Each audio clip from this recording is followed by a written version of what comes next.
Hoy estamos llegando al fin de la lección número 10, arrepentimiento y perdón.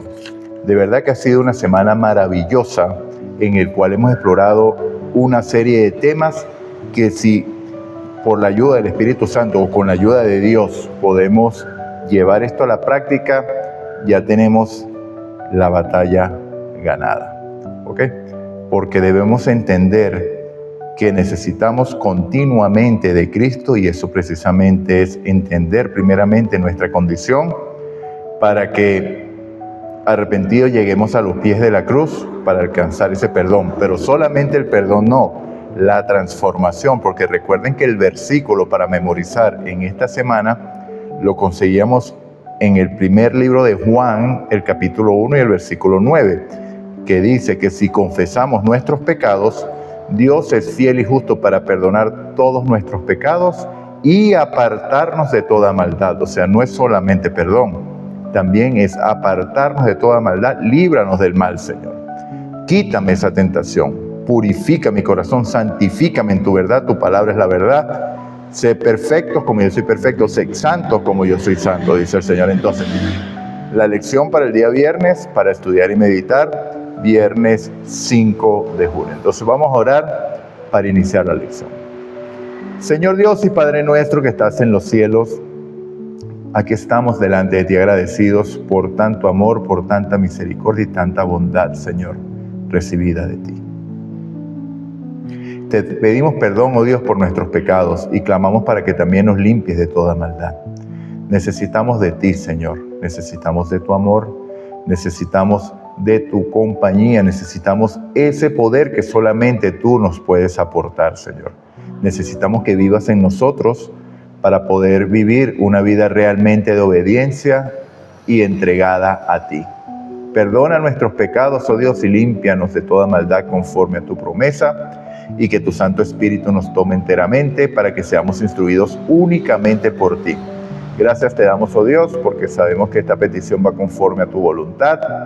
La hemos hecho sin mérito, sin poder y en total indignidad, pero en el poder y en los méritos de tu amado Hijo Cristo Jesús. Amén.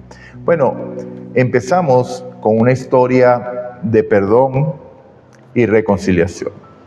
¿Ok? Es la historia de la mujer adúltera. Vemos que le montaron una trampa y la llevaron para que fuera apedreada, pero la trampa, más que para la mujer, era para Jesús.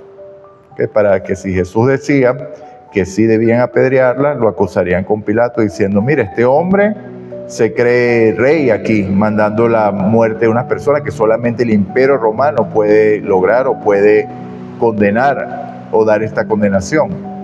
Mientras que si decía que no debía ser apedreada, era la prueba que necesitaban para decir que Jesús transgredía la ley y estaba contra Moisés. Entonces le pareció un plan perfecto, pero la gloria sea de Dios que conoce los corazones de las personas, y la respuesta fue que el que esté libre de pecados, que lance esa primera piedra, mientras escribía en tierra, que dicen los eruditos y dicen los historiadores que escribía los pecados del pueblo. Entonces se fueron todos, desde el mayor hasta el menor. Quedó solamente la mujer que volvió a nacer en ese momento, literalmente volvió a nacer, y Jesús. Cuando se fueron todos, Jesús le preguntó, mujer, ¿dónde están los que te condenaban? Ninguno de ellos ha quedado, dijo la mujer. Yo tampoco te condeno, dice el Señor, vete y no peques más. Entonces vemos cómo el arrepentimiento y el perdón entraron allí en juego. La mujer estaba condenada, ya había sido juzgada por los ancianos del pueblo, su sentencia era una sola, la muerte conforme a la ley de Moisés. Si hubiera sido apedreada, iba a estar conforme a la ley. O sea, porque ya eso era algo que se practicaba en Israel desde tiempos antiguos. Pero Jesús vino para dar el espíritu de la ley, que es amor, es compasión. No tendrá por inocente el culpable. ¿Qué implica la situación que esta mujer llegó? Arrepentimiento. ¿Por qué el arrepentimiento? Porque consiguió el perdón. O sea, fue movida al arrepentimiento y sin pronunciarlo fue perdonada porque Jesús lo refleja. Yo tampoco te condeno. Podía Jesús condenarla, por supuesto, pero también viene la gracia y apartarnos de toda maldad. Vete y no peques más. Entonces vemos que es el reflejo del versículo para memorizar. Pero resulta que en la práctica esto no es así tan fácil, porque vivimos en una vida agitada, una vida que nos lleva constantemente a la acción y que constantemente estamos ocupados y no podemos devolverle a Dios lo que Él nos dio, que es el tiempo. Recordemos que el tiempo no es nuestro, el tiempo es de Dios. Entonces, sabemos que Satanás tiene este mundo ocupado para que la gente no tenga tiempo para adorar o pasar tiempo con Dios. Porque ¿qué sucede cuando tú pasas tiempo con Dios? Llegas a conocerle. Y por la contemplación llegas a ser transformado conforme a su carácter por medio de la ley, de esta ley, la ley de la contemplación. Nos convertimos en aquello que vemos. Si yo veo series de Netflix de violencia, de sexo, de todas estas cosas, ¿en qué me voy a convertir? En un violento, en un adúltero, en un fornicario, en tantas cosas de lo que vemos, si constantemente estoy viendo eso. Eso es una realidad, amado. O sea, porque no es necesario practicar la acción para ser parte de eso, porque con desearlo en el corazón ya sucedió. Entonces, Satanás nos tiene ocupados. Entonces, la prisa de la vida. Vivimos constantemente en una prisa y parece que el tiempo durará menos, que los días durarán menos. Y de hecho, en estos días estaba leyendo un reportaje que efectivamente están durando menos, pero eso es imperceptible para el hombre. Sí, imperceptible en el sentido porque sí, el día ya no dura 24 horas como tal, sino que dura 23 horas, 59 minutos con 59 segundos con no sé cuántas milésimas.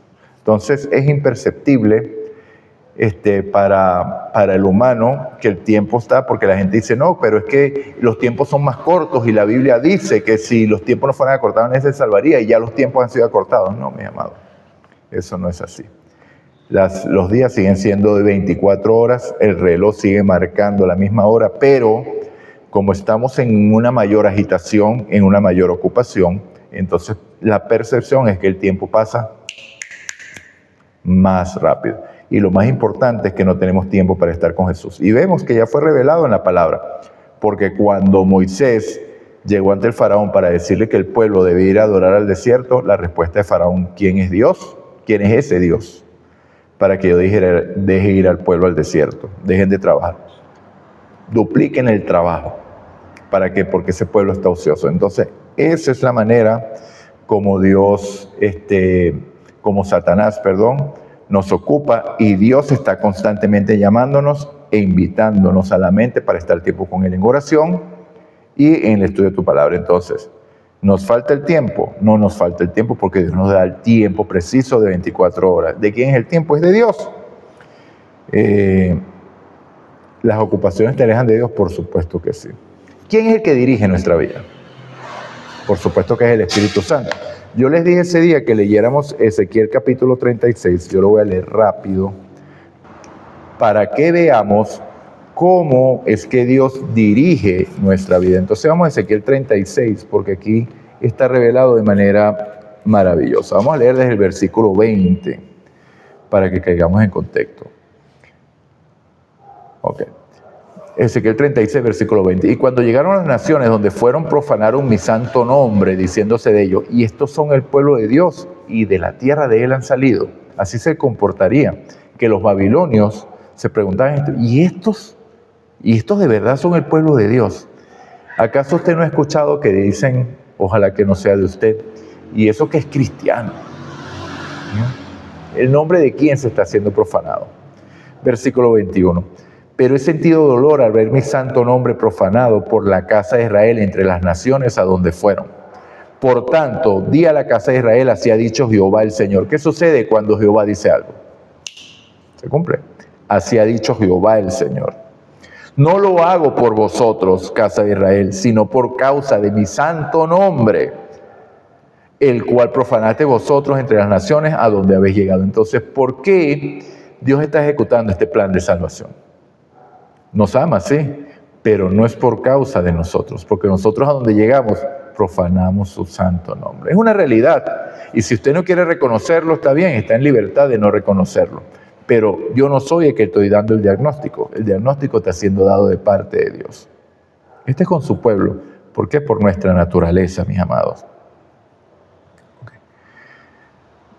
Versículo 23, santificaré mi gran nombre profanado entre las naciones, el cual profanasteis vosotros en medio de ellas. Y sabrán, miren la promesa aquí, las naciones que yo soy Jehová, dice el Señor, cuando sea santificado en vosotros delante de ellos. ¿Qué es lo que está prometiendo Dios aquí?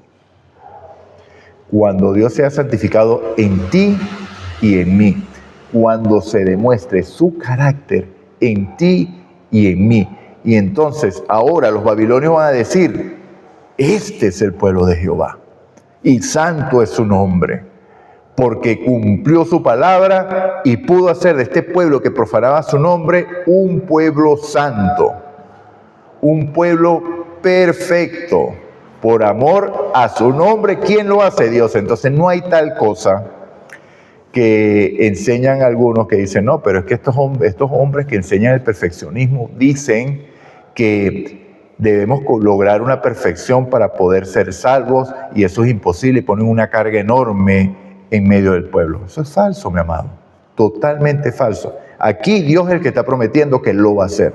Entonces, si usted le cree a la palabra de Dios y deja que Dios haga su obra creyéndole, recuerden que creer no es solamente decir sí, yo le creo, porque los demonios creen y tiemblan, sino el creer es confiar en Dios, en que su palabra va a ser una realidad, con el deseo anhelante de que esa palabra se cumpla en usted. ¿Okay? Entonces, aquí lo va a hacer, aquí está la promesa del versículo 23.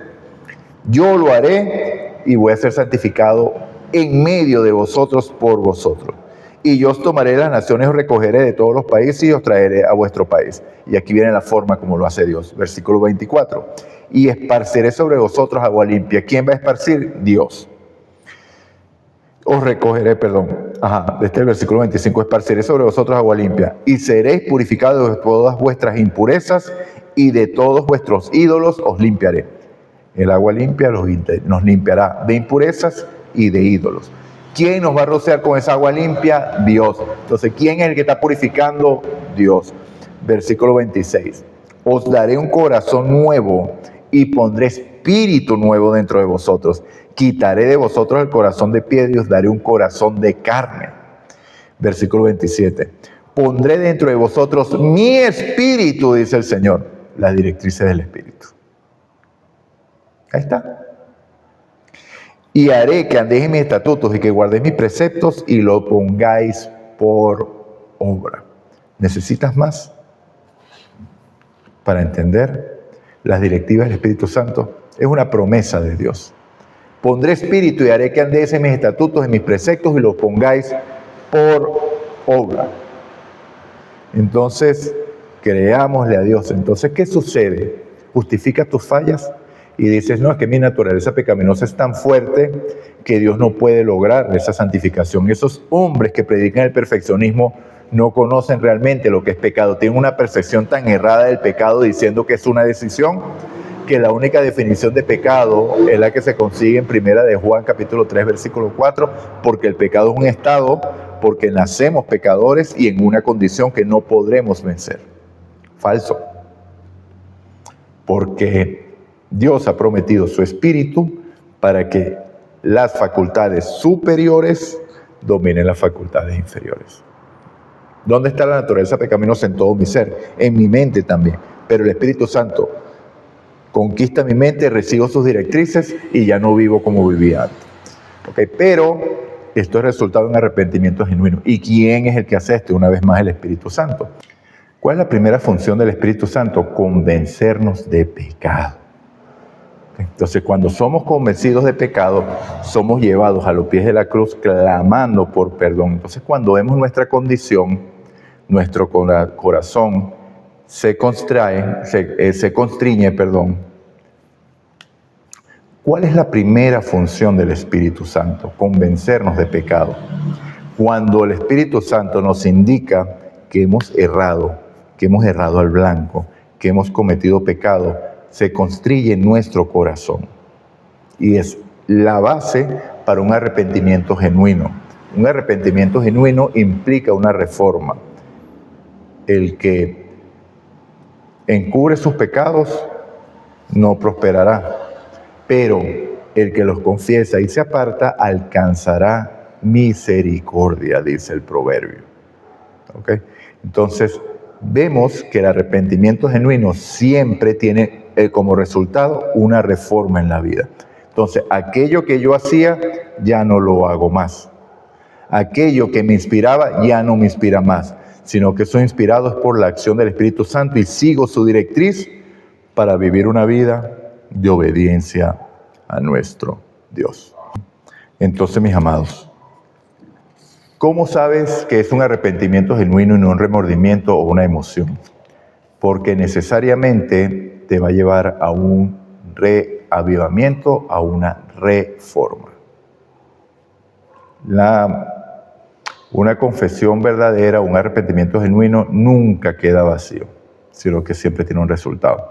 ¿Y por qué resultado? Porque la gracia es más que suficiente. Cuando nosotros leemos el capítulo 34 del Éxodo, vemos que después de ese gran pecado de haber adorado el becerro de oro, el pueblo iba a ser destruido por Dios. Moisés actuó como un intercesor y luego Moisés, en un diálogo abierto con Dios, en una oración sincera, le dice al Señor que le muestre su gloria.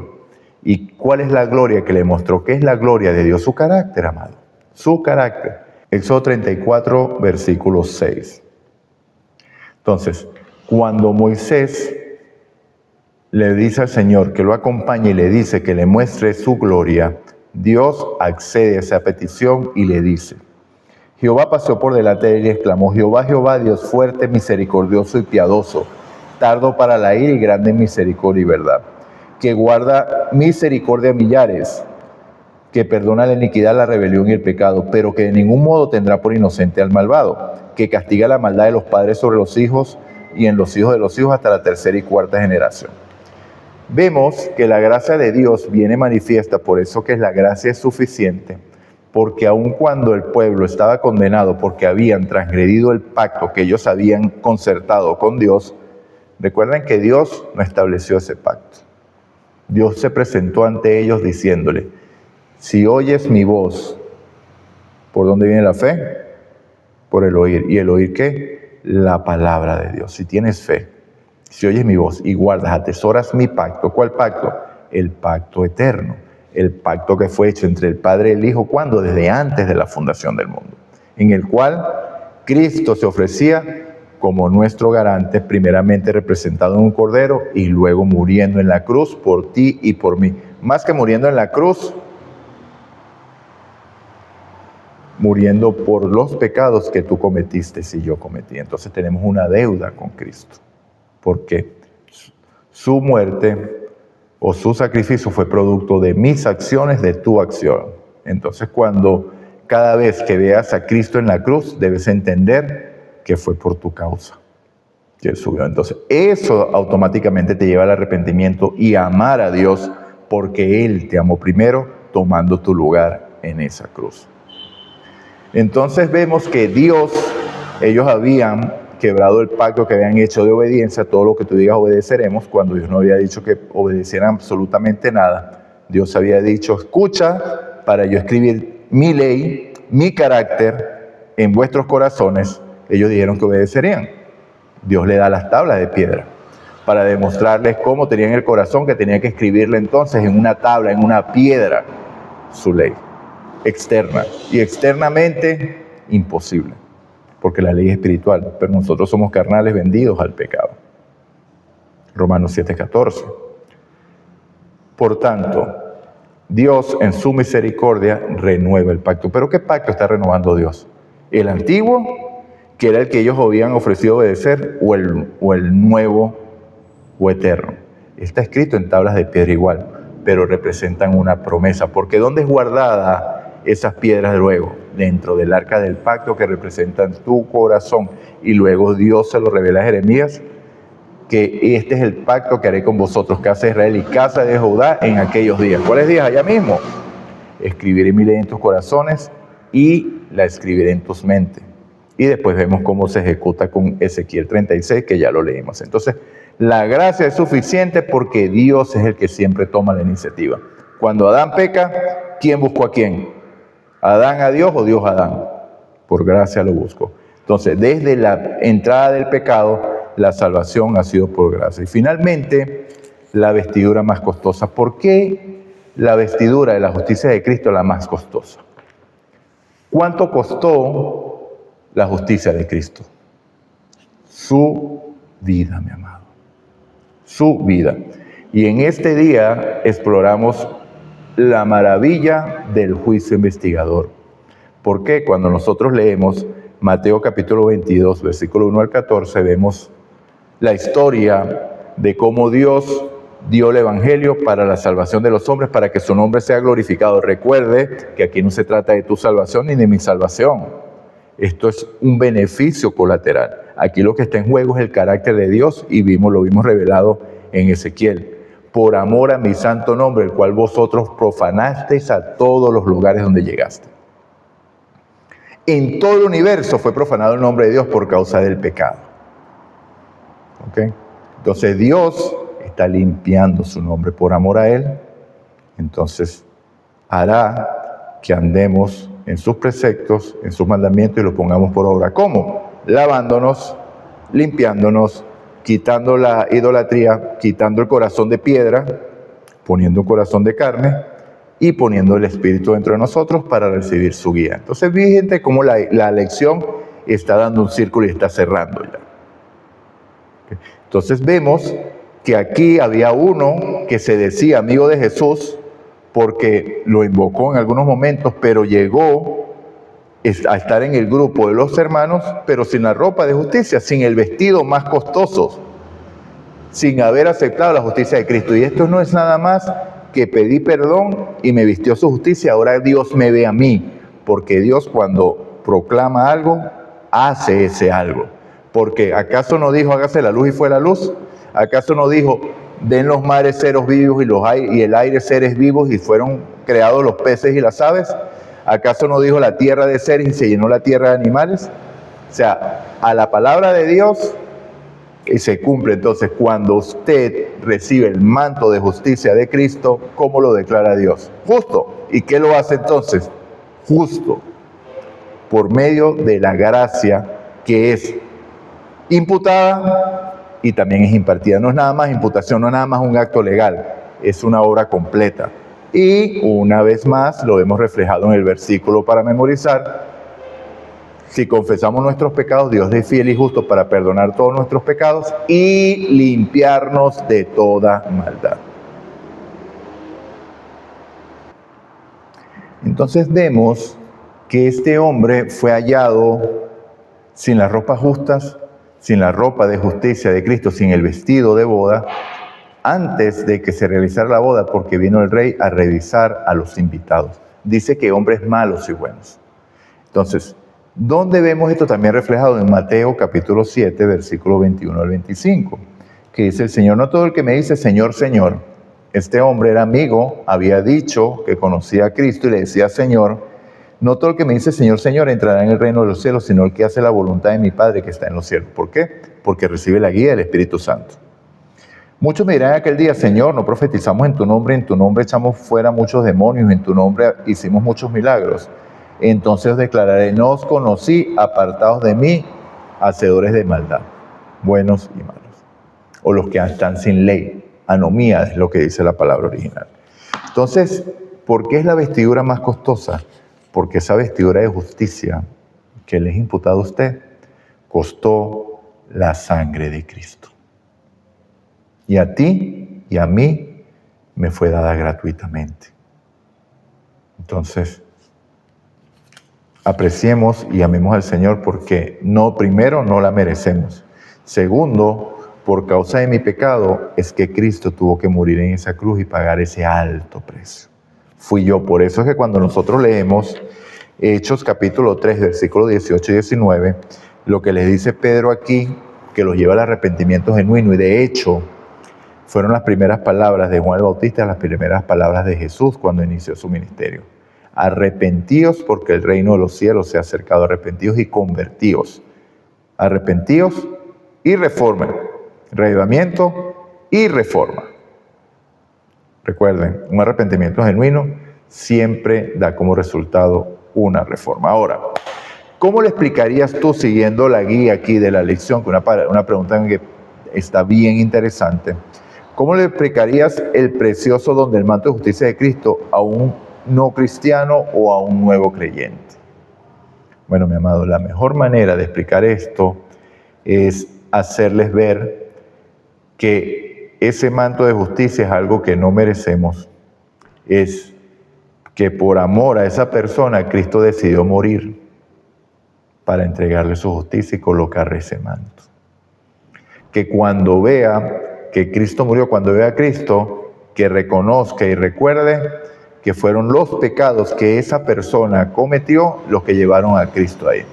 Entonces, si es un nuevo creyente o es un no converso, si se llama José, tú le lees Juan capítulo 3, versículo 16, y le dice: de tal manera te amó Dios, José, que dio a su hijo unigénito, para que si tú, José, crees en él, no te pierdas, sino que tengas vida eterna. Porque él subió allí por amor a ti, porque tomó todos los pecados que tú cometiste sobre él y aceptó la condenación que era para ti. Y mira todo lo que sufrió: humillaciones, bofetadas, puñetazos, latigazos, desgarros. Eso lo ibas a sufrir tú, pero lo hizo por ti. Entonces es una manera especial de decirlo, lo mismo que le dijo Pedro. Ese Cristo que ustedes crucificaron es hoy Dios y Rey, está sentado a la diestra del Padre, pero al cual ustedes desvivieron, al cual ustedes crucificaron, desvivieron colgándole en un madero. Pero entiendo que por ignorancia lo hicieron ustedes y también los líderes. Pedro haciéndoles ver la misericordia y la gracia de Dios allí. Ok, otra pregunta interesante. ¿Cómo se relaciona el manto de justicia de Cristo con el mensaje del santuario acerca del poder divino y la purificación del pecador arrepentido?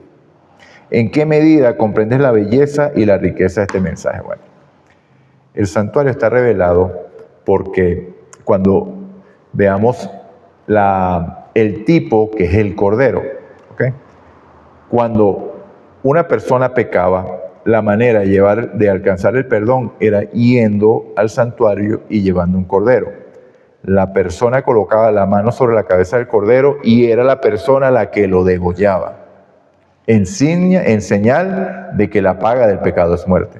El sacerdote recogía la sangre, ungía los cuernos del altar de sacrificio con la sangre de ese cordero, la sangre era derramada, y luego llevaba la sangre en el tazón y la esparcía en la cortina, en el velo que dividía el lugar santo del lugar santísimo.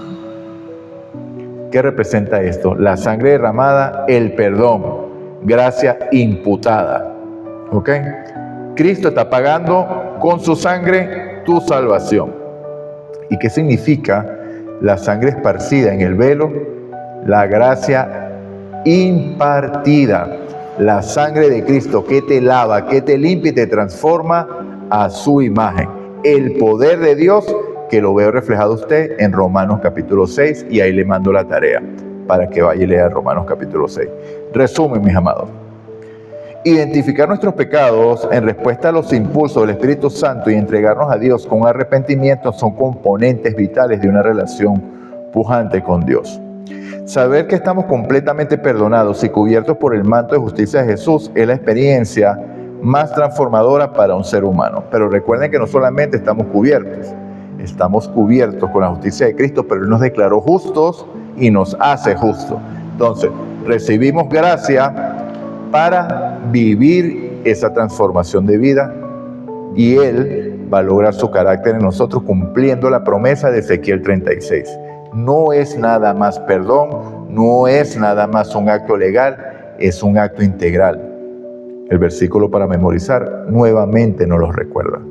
Si confesamos nuestros pecados por acción del Espíritu Santo, que es el que nos convence de pecado, vamos a pedir perdón por nuestros pecados y Él va a perdonar todos nuestros pecados, todos, sin dejar uno. Pero hay que confesarlos, porque si no lo confiesas, no hay perdón. ¿Ok? Y apartarnos de toda maldad. Ahí está el poder de la sangre de Cristo. No es nada más el manto de justicia, es la santificación, producto de ese perdón recibido, que es la reforma. ¿Okay? No solo somos liberados del peso del pecado, sino también sentimos que el amor de Dios nos rodea y nos acerca a Él. Esto nos une a Dios, nos fortalece espiritualmente y nos motiva a amarlo con cada fibra de nuestro ser y nos transforma conforme a su imagen y semejanza, y es la obra, tomando en relevancia el santuario que está haciendo Cristo hoy en el lugar santísimo, limpiando de pecado, purificando el santuario. ¿Quién es ese santuario? Vosotros sois templo del Espíritu Santo, el cual no es de vosotros, el cual es de Dios. O sea, pertenecemos a Dios. Este templo pertenece a Dios y el Espíritu Santo mora en nosotros. Entonces, ¿qué santuario está purificando Jesús? A ti y a mí, nuestras conciencias de obras muertas. Lee Hebreos completo. Haga un estudio sistemático de Hebreos y lo va a ver con mayor claridad. Vamos a orar, mis amados. Padre nuestro que estás en los cielos, toda la gloria, la honra y la alabanza es tuya. Te pedimos perdón por nuestros pecados, oh Dios, que nos limpies de toda maldad conforme a tu promesa, porque tú cumples todas tus promesas sin dejar de cumplir ni siquiera una. Ayúdanos a seguir, a vivir adelante, y esta oración la hemos hecho sin poder, sin mérito, pero en el poder y en los méritos de tu amado Jesucristo Jesús. Amén y amén. Dios te bendiga, Dios te guarda. La lección para esta semana que viene, la lección número 11. Estamos llegando al fin de la lección. Recuerden, creciendo nuestra relación con Dios, contratiempos. ¿Será que hay contratiempos? Dios te bendiga, Dios te guarde. Recuerda, si escuchas hoy su voz, no endurezcas tu corazón como en la provocación. No seas como el faraón. Maranata, Cristo viene.